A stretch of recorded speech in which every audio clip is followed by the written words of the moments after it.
mensaje que yo hoy puedo dar y lo que la mayoría me consulta es eso, ¿cómo hago? Yo no soy ni una superdotada en el estudio, ni una superdotada en el deporte. Ninguna de las dos le pueden consultar a cualquiera de todos mis amigos en judo o en la facultad o en el colegio, lo que sea. Sí me sentaba horas a estudiar y sí me puse horas a entrenar. Creo que la clave es esa, encontrar lo que a uno le gusta y obviamente todo tiene un esfuerzo de por medio. A nadie le gusta levantarse a las 6 de la mañana, o sea, es como eso es lógico, pero cuando me preguntan ¿y cómo haces? No lo pienso, me levanto. O cuando llegan las 10 de la noche y me acuesto y digo, bueno, tengo el día cumplido, hice todo lo que tenía que hacer y así después también cuando llega el momento, por ejemplo, de una competencia y me va bien, sé que fue porque hice las cosas bien y cuando llega el momento de un examen y me va bien o digo, bueno, hoy soy médica, estoy a punto también de recibirme en la especialidad de traumatología, es porque hice ese esfuerzo.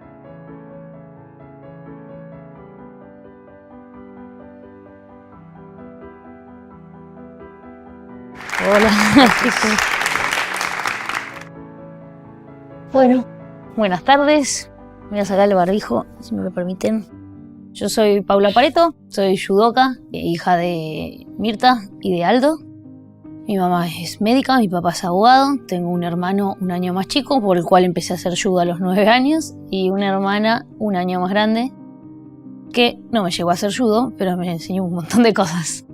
Así que bueno, esa es mi familia más cercana, más chiquita, y como les contaba, empecé a hacer judo a los 9 años, con mi hermano en el Club San Fernando. Nosotros vivimos mucho tiempo en Pacheco, y después nos mudamos, yo con 9 años, a San Fernando, nos hicimos socios del club porque quedaba a 6, 7 cuadras de casa y bueno, había que empezar a hacer algún deporte, había que empezar a hacer algo diferente y siempre me gustó lo diferente. Vi que había judo en el club, mi hermano había empezado porque para mi papá era importante que él empiece en verdad porque al ser hombre decía que tenía que aprender a defenderse sin la agresión, porque el judo tiene eso, tiene una forma de defensa que es defenderte pero sin agredir al otro. Entonces lo mandó con esa idea. Yo me acuerdo que el profe muy didáctico en las clases y muy divertido y siempre invitaba a todos los hermanitos. Bueno, caí yo como hermanita y me gustó, arranqué. Yo había hecho mucho tiempo gimnasia deportiva y la primera clase de mi hermano me acuerdo que había muchos hermanitos y hermanitas afuera y el profe nos invitaba a todos. Hoy en día yo sigo yendo a sus clases, de hecho la llevo a mi sobrinita e invita a todo el mundo. Ahora es difícil porque la pandemia no hay mucho público, pero sí están siempre él invitando a la gente. Y en ese momento me acuerdo que no había muchas nenas haciendo. Una o dos compañeritas tenía, pero no más que eso, eran 90% eran nenes. Y en algún momento también he pasado meses sola, después cuando iba creciendo, digamos, después cuando entré a lo que era más la selección, sí había también más nenas. Siempre menor número. Hoy quiero que sepan que es al revés. Hay muchos dojos que donde se practica judo que hay más nenas que nenes. A mí es algo que me impresiona porque jamás lo vi. Pero bueno, está bueno también poder ver eso para que la gente también, o los padres o todos, sepan que el deporte es deporte. No hay ni nenas ni nenes. Hay niños queriendo hacer un deporte y pueden practicarlo. Y después alguna vez obviamente que también me ha tocado de más grande de alguno que te ha echado porque no, este es un deporte de hombres y un judoka, digamos. Pero tuve la suerte de que mis mismos compañeros lo ubicaron en tiempo y forma y no hizo falta mucho más. Así que me han preguntado si me sentí mal en algún momento. Ese fue el único momento que me sentí como, bueno, me echaron. Y no me sentí mal porque, o sea, fue mucho mejor la repercusión, digamos, que no me la esperaba, que el hecho principal. Así que creo que es lindo ver cómo el deporte que uno ama crezca y que es lindo ver cómo el mismo deporte en general crezca y que nos demos cuenta de esto que decía, ¿no? No hay deportes para nenas y para nenes. Creo que en los últimos Juegos pasó algo muy bueno, que fue que la medalla olímpica de oro la ganó una nena en un deporte que en teoría era considerado de hombres, que sería yo, la nena que la ganó, y la medalla olímpica de oro en un deporte que en teoría era considerado de mujeres como el hockey, la ganó el equipo masculino de hockey. Creo que eso, quieras o no, nos enseña a todos esto, ¿no? No hay deportes para nenas y para nenes, creo que hay deporte simplemente. Y cada uno puede elegir lo que hace o lo que no hace y eso no va a definir el género de nadie. Y yo desde que empecé a hacer judo, en verdad, mi idea era practicar, hacer algo, un deporte. Me gusta hacer todos los deportes. Y el judo me encantaba porque lo compartía con mi hermano y no tenía la menor idea de que el judo se hacía a nivel internacional, de que podías representar a tu club. Primero me acuerdo que cuando empecé nos presentaban a los chicos que eran los representantes del club en los torneos que eran los nacionales. Y para mí ya eran como, uy, yo quiero representar a mi club.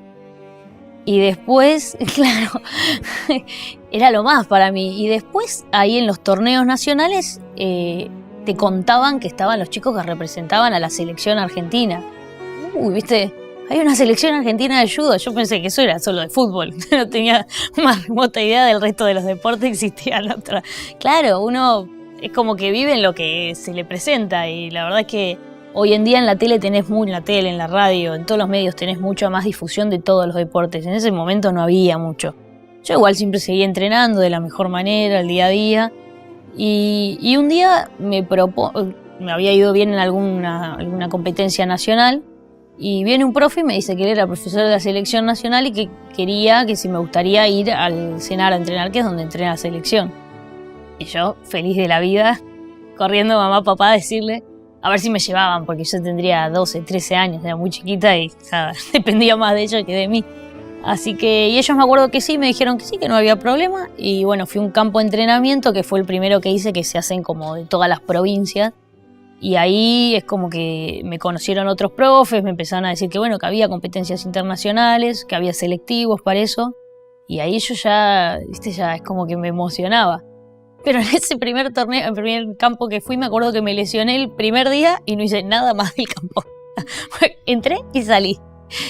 Y después, por muchos años, no sé si por miedo o de mis papás o de mis profes en ese momento que tenían bastante miedo de que me vuelva a lesionar, como que no es que no me dejaban ir, pero como que no era del todo conveniente. Yo lo que hablo hoy mucho con las chicas más chiquitas, porque me ha pasado hoy, porque veo que les pasa, es que uno tal vez se lesiona y llora, pero no llora por el dolor. Llora por la impotencia de haberte lesionado y de saber que vas a tener que estar parado o de pensar que vas a tener que estar parado, que vas a tener que dejar de entrenar, que tal vez viene una competencia y no estás al 100%. Entonces no duele lo físico, pero duele muchas veces lo mental. Creo que en cualquier deporte debe suceder. Somos muy duros los judokas, muy duros en cuanto a nuestro umbral de dolor está bastante elevado. Yo de hecho me he fracturado 3 veces y nunca me di cuenta. Muchos nos ven caer y dicen, uy, eso debe doler un montón. Eso no duele nada porque uno está acostumbrado y acostumbra al cuerpo. Y mi mamá es médica, entonces es como que está acostumbrada un poco al tema de los dolores, tal vez los golpes y lo regula un poco mejor. Pero a mi papá sí es verdad que le cuesta mucho más diferenciar cuando duele mucho de cuando duele poco. Entonces para él siempre es como que se asusta. En el medio estudié, fui al colegio, terminé el colegio. Siempre me gustó la medicina, hoy soy médica, estoy terminando la residencia en traumatología y creo que la clave de eso es saber que se puede e intentarlo, porque muchos cuando tenía 17 años que terminé el colegio, me acuerdo que les decía que iba a estudiar medicina y me decían, no, es re difícil y vos que encima ya en ese momento competía a nivel internacional, entonces muchos decían que podía andar bien y que no me convenía estudiar porque iba a perder mi tiempo de entrenamiento en estudiar en algo que era muy difícil y que no iba a poder. Y me lo decían con la mejor de las intenciones, o sea, no me lo decían tirándomelo abajo, sino para que yo no sufra en un futuro de que no me iba a salir ninguna de las dos cosas bien. Y yo siempre lo que pensé, apoyado obviamente por mi mamá, por mi papá, era que primero había que intentarlo.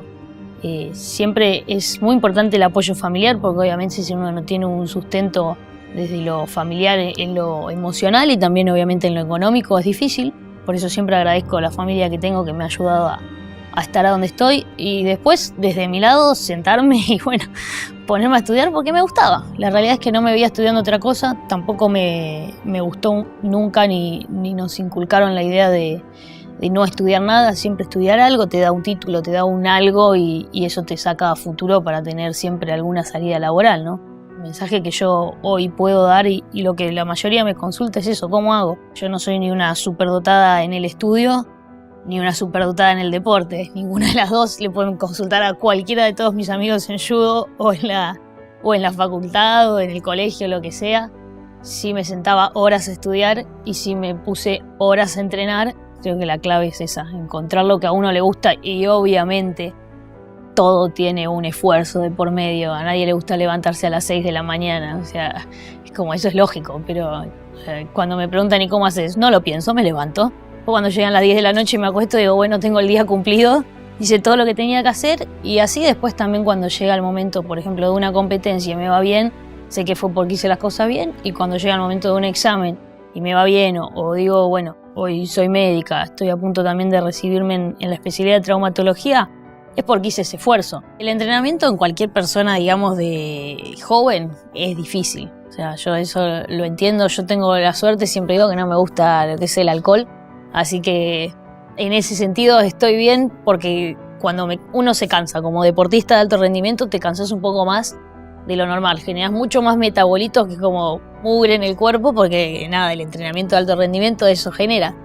Y si vos encima el fin de semana tomás mucho alcohol, el hígado no da para abasto entre tus metabolitos de la semana y los metabolitos del alcohol, entonces te regenerás mucho más lento. Eso lo sé hoy desde el punto de vista fisiológico por médica, ¿no? Entonces yo siempre digo, tuve la suerte de que no me gustaba el alcohol, entonces tenía la regeneración. Ahora, lo que me pasaba mucho es que tenía que dar de baja salidas, no salidas a comer, siempre llegaba hasta el comer y lo que hacía en la previa, charlaba un rato y a la 1, 2 como muy tarde me volvía a casa. Sea viernes, sea sábado, tal vez el domingo no entrenaba, pero si yo ese día me acostaba a las 3, 4 de la mañana porque iba a bailar, la semana entera que le seguía era un ente. Todas las parejas que tuve, siempre el problema fue que no tenía tiempo. Y es real, o sea, yo lo acepto y hoy por eso tampoco estoy con nadie, porque es una realidad, no había tanto tiempo o no había el tiempo que requería la otra persona. Así que por ahora... Nada, me llevo siempre bien con todos, con las personas con las que estuve, pero amigas también, pero saben, o sea, mi familia, mis amigos y bueno, las parejas que tuve saben cómo es mi vida y a veces es más difícil de aceptarlo y a veces es más fácil, pero bueno, muchas veces me he perdido reuniones familiares de cumpleaños o de cosas así que me tocaron y me dolieron. Pero ahí está donde me dolía y yo a la hora de decir voy a competir decía, bueno, me perdí esto, ahora tengo que meter todo, dar a matar o morir, porque si no me lo perdí y no le doy una causa justa, digamos. Entonces, después que te vaya bien o mal en la competencia, bueno, a los 17 recién quedé primera en un sudamericano, entonces ahí ya es como que entré en el circuito pero así a alto nivel, a decir voy a un juego olímpico. Solo me di cuenta cuando clasifiqué al Juego Olímpico, que fue en un mundial que se hizo en Río en 2007. Los primeros 5 del mundial clasificaban directo para lo que eran los Juegos Olímpicos de Beijing 2008. Y la realidad es que fui a Río porque era acá al lado, porque yo no había ido nunca a un mundial, no había ido nunca a un torneo a nivel mundial. Había ido a un panamericano y los sudamericanos había ido a 2, 3, no muchos, pero bueno, tenía esa experiencia, pero no a nivel mundial. Y bueno, me propusieron llevarme porque me había ido bien el Panamericano, me correspondía, así que fui y empecé a pasar luchas. Cuando me di cuenta estaba en la semifinal. Hice 4 luchas. O sea, ganar 4 luchas en un mundial es como medio de locos, pero lo mismo, yo iba y bueno, a hacerlo mejor, como les decía hoy, a decir, bueno, yo puse todo, todos los días, hice ese esfuerzo, voy y lucho. Bueno, así gané 4 luchas. Llegué a lo que era la semifinal, después bueno, perdí con la cubana, me acuerdo, y después luché con una francesa, que también perdí, pero ya estaba quinta, o sea, ya estaba entre los 5 mejores, clasificada directo a Beijing. Y ahí fue cuando dije, uy, estoy en un juego olímpico, ahora tal vez sea deportista de alto rendimiento, porque ya todo el mundo me lo decía, yo decía, yo no soy deportista de alto rendimiento, yo no soy, y cuando clasificé el juego como que no me quedó otra opción que reconocer que sí lo era. Y ahí me cambió un poco el chip. Antes de lo que fue Beijing 2008, hicimos una especie de gira europea, que fueron 2 semanas, hicimos una competencia, y era mi primera competencia a nivel europea. Y después de eso, a los 2 meses era la competencia en Beijing. Y me acuerdo que en ese torneo me fue mal, muy mal. Gané 2 luchas, perdí 2, pero para mí me había ido mal, no me había sentido bien cómo había luchado. Y sí, empecé a decir que le decía a los compañeros con los que estaba, no, ya está, yo no sirvo para esto, después de Beijing, porque ya estaba clasificada, había que ir al Juego Olímpico, yo me voy a retirar porque ya está, no sirvo, o sea, no me sentía bien, es como que me pasó esto de frustrarme, de llorar mucho, de no sentir que había hecho bien las cosas, porque eso fue lo que más me dolió, creo.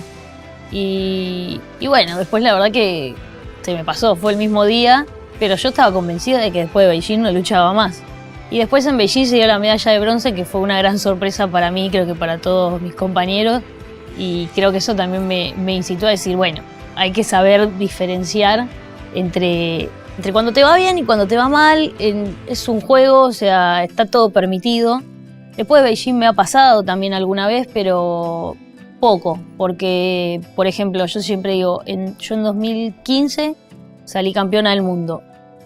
Un mes previo había perdido una semifinal, una final en un Panamericano, que es un torneo muy importante, con una cubana, ¿no? Y un año antes había perdido una final del mundo también con una japonesa. Y al mes del Panamericano y al año, bueno, del tema de la japonesa del Mundial, vuelvo a una final con una japonesa. Y yo digo, esta final no se me va a escapar. Ya perdí hace un mes y me sentí con mucha bronca y mucha impotencia y no quiero que me vuelva a pasar. Y ya me pasó hace un año, con una japonesa también, y ya me sentí con mucha bronca y mucha impotencia. Entonces, como que transformé esa bronca e impotencia del momento, y yo creo que fue el punto de partida para que en esa competencia sí logré ganar, que fue una diferencia mínima, pero creo que esa diferencia mínima la hizo justamente el sentarme un ratito antes de la competencia y decir, no se me va a escapar de vuelta. Solo pensé en dejar la parte, digamos, deportiva, porque se me estaba complicando en una época del año con la parte de estudio, que de hecho dejé unos 5 o 6 meses más o menos, y me acuerdo que las mismas amigas de judo hubo un campo de entrenamiento, que son estos torneos o estos entrenamientos en verdad masivos donde viene gente de todas las provincias, entonces somos muchos, en judo somos muy poquitos en general. Y en ese momento vienen de todas las provincias. Y bueno, se hacía en el CENAR, que me quedaba cerca. Dale, vení, que es acá cerquita. Entrenás un poco, te divertís con nosotras. Bueno, está bien. Y fui, bueno, sí hice un selectivo, me fue bien. Sí hice un torneo después, me fue bien y arranqué de vuelta. Pero fue el único momento donde, no te digo que quise dejar, pero dije, bueno, no, tal vez no voy a poder. Tal vez tenían razón lo que decían. Y al final lo volví a enganchar, digamos, tomando los tiempos para cada cosa y se pudo. Creo que el orden es la base de todo para mí. Siempre un año antes el año previo a arrancar, en noviembre, diciembre, yo ya me organizaba en cuanto a estudio, cuántos exámenes tenía, qué materias tenía, cuánto tiempo duraban y qué torneos tenía, en qué fechas. Entonces ahí ya organizaba todo lo que era casi el año, siempre en pos a competencias y temas de estudio o de cursos que uno haga, como tengo que prestarle más o menos atención en el año, y después a partir de eso en el día también. Yo siempre digo, hay que darle el 100% de cada uno en el momento que es su 100%. Por ejemplo, cuando estaba residente de primer año, la verdad es que llegaba a entrenar tal vez a las 9, 10 de la noche después de hacer una guardia y nada, parecía una babosa, hablando mal y pronto. Y mis amigos mismos me decían, ¿por qué no te vas a tu casa a dormir? ¿Por qué no? Porque ese era mi 100% del día. Yo, cuando tenía 3 horas para estudiar, eran 3 horas para estudiar. Y después tenía que ir a entrenar. Y las horas para entrenar también eran al 100% eso. No iba a entrenar y hacía la mitad porque si no me quedaba durmiendo en casa descansando. También creo que todo en la vida es un hábito. Yo me fui ordenando de esa forma para hacer estas dos cosas que eran las dos pasiones que me gustaban, y cada vez me ordenaba más y en más tiempo, y tal vez en vez de ponerte una alarma a las 6:50 te la pongo 6:52, pero a ese nivel que vos decís, ya es un poco toc, o sea, como tanto. Pero yo esos 2 minutos de sueño te puedo asegurar que los uso pero al 100. Pero es eso, o sea, antes no lo hacía, ya lo llego a hacer de generar el hábito de ordenarme de esa forma. Bueno, el año de Río, fue Río 2016 cuando logro la medalla olímpica, lo que hice también fue organizarme en cuanto a decir, bueno, este año no voy a tener ningún examen, no voy a cursar ninguna materia y no voy a meterme en lo que es el primer año de la residencia hasta el día que volvía, en verdad, porque en verdad yo arranqué la residencia en 2016, pero cuando volví de los Juegos. Entonces, los primeros 6 meses los liberé como para entrenar e intentar dar mi 100% en cuanto a lo que era la competencia, porque creo que esa competencia obviamente que lo requería, era como decir, bueno, este año va a ser dedicado a eso. Yo quiero dedicarme para ver si de esa forma llego a lograr una medalla o llego al 100% real, digamos. Entonces me organicé como para terminar las materias que debía para recibirme de médica, que lo hice en 2014, y después tenés un año más, que es como se llama internado anual rotatorio, que vas cursando por diferentes especialidades, haces prácticas, mientras podés ir estudiando, pero son solo prácticas en los hospitales, no tenés ningún examen fijo, digamos.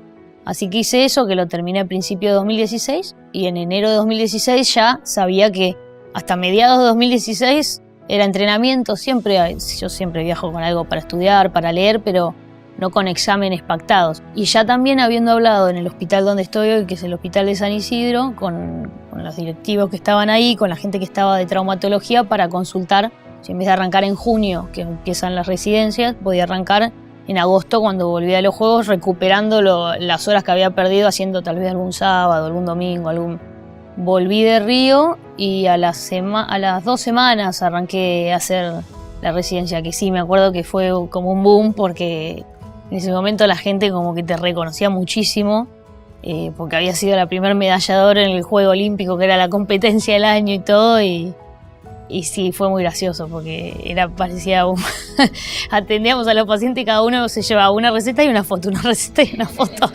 pero sí, y se ponían contentos, gente que tal vez uno ve en la guardia, uno se va a la guardia no es porque se siente así como, uy, qué bien que me siento, y cambiaban la cara, y mis compañeros y yo misma decíamos, bueno, por lo menos es algo copado, se van contentos, con una fractura y un yeso, pero contentos con la foto, ¿viste? Qué sé yo, y hoy mismo pasa, tal vez es menos así imperativo que en ese momento, pero pasa y qué sé yo, es como una alegría extra que está bueno darle a la gente. Yo creo que en Río fue una combinación de un montón de factores, obviamente el entrenamiento de por medio, el grupo, desde el grupo técnico hasta el grupo médico, hasta mis familiares, mis amigos, hasta todo el mundo. Creo que todos colaboraron y aportaron su granito de arena para que se dé ese momento, pero creo que lo más importante, y que lo dije cuando salgo de la final, fue que estaban todos, o sea, todo el grupo de trabajo con el que yo estoy siempre, médico, técnico, amigos, familia, extras, que había gente que había ido a ver judo que no sabía ni lo que era el judo y fue a apoyar. Yo creo que toda esa gente que estaba ahí, que es el verdadero equipo que uno forma, que yo siempre digo, parece individual, pero es en equipo. Todas esas personas que me conformaron a mí para ser la que era en ese momento y hacer las cosas que hice, estaban ahí. Entonces yo creo que eso fue el punto, medio querer reventar, pero una cuestión energética, que yo estaba convencida de que podía pasar algo increíble y algo que tal vez podía ser único como lo fue. Porque después la gente de la competencia con la que uno compite es más o menos la misma. Los torneos son iguales, hay 2 tatamis, tenés un rival y luchás. Y después no hay mucha más ciencia, pero en ese torneo era el único en el que estaba todo mi gran equipo de trabajo, o sea, desde mi mamá y mi papá hasta el camionero que me grita un día en la calle, vamos Argentina, vamos Peque, que para mí todos suman y todos hacen al equipo, y esa buena energía creo que los que llevó a que se dé todo de la manera tan redonda en la que se dio. Una de las cosas más lindas que creo que te da el deporte es que vos sos como un embajador de tu país, ¿no? Y los otros deportistas también son embajadores de su país y van mostrándote, tal vez sin mucha charla de por medio, pero culturalmente se manejan de una forma muy diferente. Yo, por suerte, me llevo muy bien con todas mis rivales, que son rivales pero no enemigos, así que he tenido la posibilidad de charlar y de conocer cómo viven, claro, en países como Mongolia, Azerbaiyán, bueno, Japón mismo. A Japón hemos ido mucho a entrenar porque es un muy buen lugar para entrenar, y a mí me dio la chance de conocer la cultura japonesa, que es, la verdad, todo deberíamos aprender de los japoneses y de la forma de vivir que tienen. Creo que todos somos grandes embajadores de cada uno de su país. Y sí, me ha tocado compartir podios que mi mamá me carga, me dice, son todos orientales menos vos, hija. Me dice, son todos con ojitos chinos y pelo negro y tez blanca y vos rubia de ojos celestes, me dice nada que ver. Y encima de Argentina, que es un país que en el medio de, tal vez tenés bandera de Mongolia. Me acuerdo que era Mongolia, ese torneo era Mongolia, Kazajistán y Japón. Y Argentina ahí en el medio, ¿viste? Nada que ver, pero bueno, eso tiene de bueno el deporte, creo que hace que todas las culturas como que vayan a lo mismo, estén en lo mismo y estén todos en el mismo lugar. Una vez que termine la parte deportiva, hay muchos que me dicen que voy a seguir entrenando y voy a seguir haciendo cosas. Algo voy a hacer, es cierto, pero bueno, hoy ya tengo organizado, por suerte, algunos trabajos desde el punto de vista médico, algunos trabajos que tienen que ver con el deporte y con la medicina, lo cual me apasiona, así que me encanta poder hacer esa combinación. Después la idea también es ir a las clases de los chicos, hacer de técnica, digamos, desde justamente la parte técnica, no de la parte práctica, porque yo no soy profe de educación física ni tengo un profesorado, pero sí sé que puedo aportar mucho desde lo técnico, así que aportar desde ese lugar. Y la verdad es que cuando vuelva de los juegos veré cómo me reorganizo para después también, bueno, tengo algunos cursos de especialización que quiero hacer cuando vuelva. Tengo muchas cosas pensadas que hoy por lo menos estoy cerrando esas puertitas sabiendo que están para enfocarme en lo que es lo más importante por lo menos de este año, que van a ser los juegos. Y después ya más o menos planeado hay algo, pero bueno, mi energía va a estar en este momento en lo que va a ser Tokio y cuando vuelva sí me sentaré y veré bien cómo me organizo nuevamente la vida, ¿no? Porque la realidad es que hay un cambio grande después de un juego olímpico. En mi caso ya no creo seguir porque no me da más ni la edad, tengo 35 años, ni el físico, que ya le tengo que dar un descanso en algún momento. Así que me reorganizaré, sé que se puede y sé que va a salir algo bueno. El honor y el respeto son dos valores fundamentales en el judo y en la medicina también.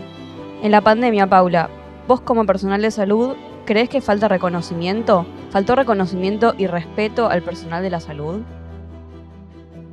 El personal de salud, por lo menos los médicos, siempre es como que siempre decimos, si querés ser médico es porque realmente te gusta lo que haces. Y no esperás el reconocimiento ni el respeto. El respeto creo que todos como personas tenemos que ser respetados. Seas médico, seas camillero, seas camionero, seas, no sé, lo que sea. Seas lo que quieras ser o lo que no seas, porque tal vez no sos nada. O sea, pero alguien sos, a eso voy. Es imposible no ser nada. Todos somos personas y como personas merecemos ser respetados. Y yo creo que el que no te respeta es porque no se respeta a uno mismo. Es mi forma de verlo.